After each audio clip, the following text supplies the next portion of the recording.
윤석열 대통령이 발표한 비상계엄 선포 전문에 따르게 되면 비상계엄 이후로 정부 관료 탄핵, 검사 탄핵, 예산 제동 3가지 등을 들었습니다. 차관님, 예. 만약에 윤석열 대통령이 향후에 이번에 비상계엄이 아닌 예컨대 전시계엄, 대기계엄 등을 선포하고 다시 시행하라고 명령을 국방부에 내린다면 어떻게 하시겠습니까? 똑같은 이유로. 위원님, 그거는 뭐 가정에 의한 거니까 제가 거기에는 답을 드리지 않겠습니다. 예. 총장님, 똑같은 이유로 정부 관료 탄핵, 검사 탄핵, 예산 제동을 이유로 윤석열 대통령이 예를 들어서 대기계엄을 선포하라고 시행 명령이 내려오면 어떻게 하시겠습니까? 예,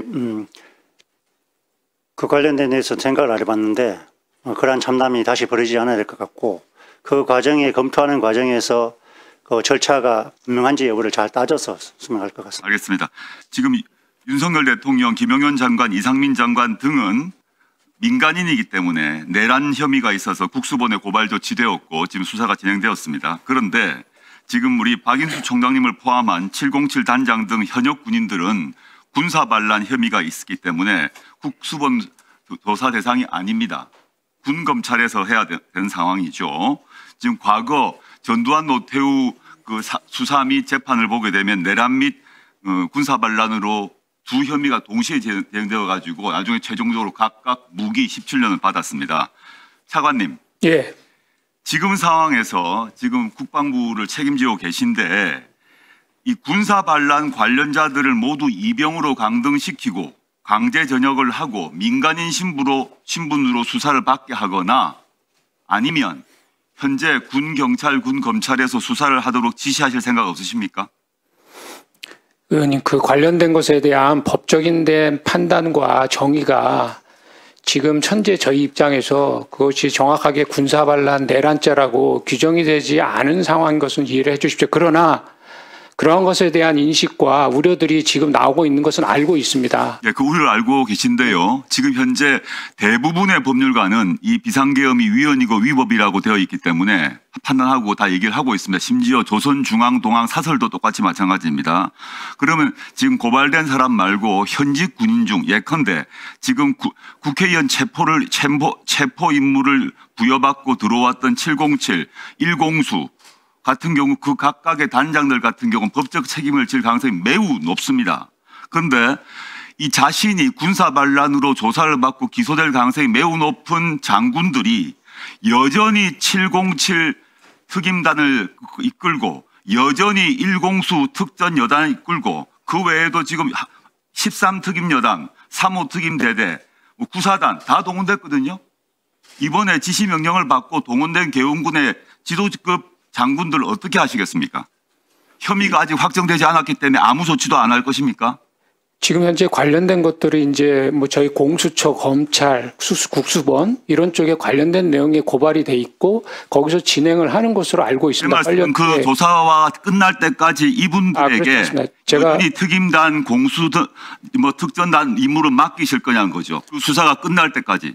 제가 말씀드린 대로 그 수가 진행되는 것에 적극 협조할 것이고 그 수사가 진행되는 과정에서 그것이 직무를 수행하는 것에 문제가 될 수 있다라고 판단이 되면 거기에 대한 판단과 합쳐서 조치를 할 것입니다. 그러니까 아직 그런 것들이 정확히 규명이 안 됐는데 지금 먼저 선제적으로 그 사람들을 다 조치하고 국방부 차원에서 왜 자체 규명을 하지 않으십니까? 지금 어떤 연유로 707이 1공수가 3공수가 동원된지 조사하고 수사기관에서 수사를 해서 완료되기 전에 자체 조사를 해야 되는 거죠. 자체 또 조치를 해야 되는 거죠. 왜냐하면 이 군사 반란에 개입한 것으로 매우 높은 혐의가 있는 사람들이 강력한 무력을 쥐고 있지 않습니까? 그래서 관련 질문 드리겠습니다.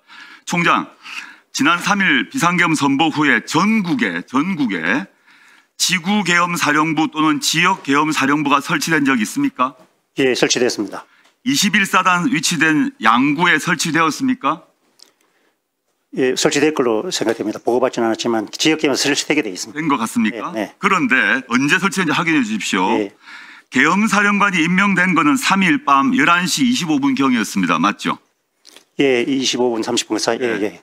그런데 양구구청에는 지금 그 지역계엄사령관이 누군지 모르겠습니다. 양구구청은 사령관 계엄 사령관이 임명되기 30분 전 10시 50분에 계엄군에 의해서 양구구청이 군사 경찰을 점거되었습니다.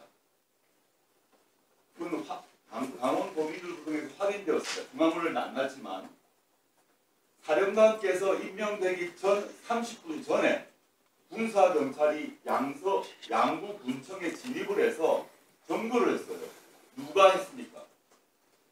총장께서도 지시한 적 없으시죠? 네, 그렇습니다. 그 다음에 지역 사령관도 지금 임명이 되기 전입니다. 왜냐하면 사령관께서 임명 안 되셨습니까? 네. 그럼 도대체 누가 군사 경찰에게 이 양구군청 진입과 점거를 지시했다는 거죠? 이거 저는 의심을 할 수밖에 없는 게 공식 조직과 별도로 우리 지금 그 해외 도피 우려가 의심을 받고 있는 국방부 장관이 사선을 동원해서 21사단이든 어디든 모르겠습니다만 누구 사선을 동원해서 점거했다고밖에 의심할 수밖에 없습니다. 계엄사령관과 지역사령관이 임명이 안 되는데 어떻게 양구군청에 군사경찰이 진입한다는 거죠? 이거는 분명히 조사가 필요합니다. 차관님도 마찬가지입니다. 이건 수사기관 조사인데 국방부 차원에서 조사를 안 할 수가 있습니까? 예, 지금 의원님께서 말씀하신 내용에 대한 것들이 뭐 명확하게 팩트라면은 저희가 관련된 것을 확인 조사하도록 하겠습니다. 네, 조국 의원님 수고하셨습니다. 안규백 의원님 질의하시겠습니까?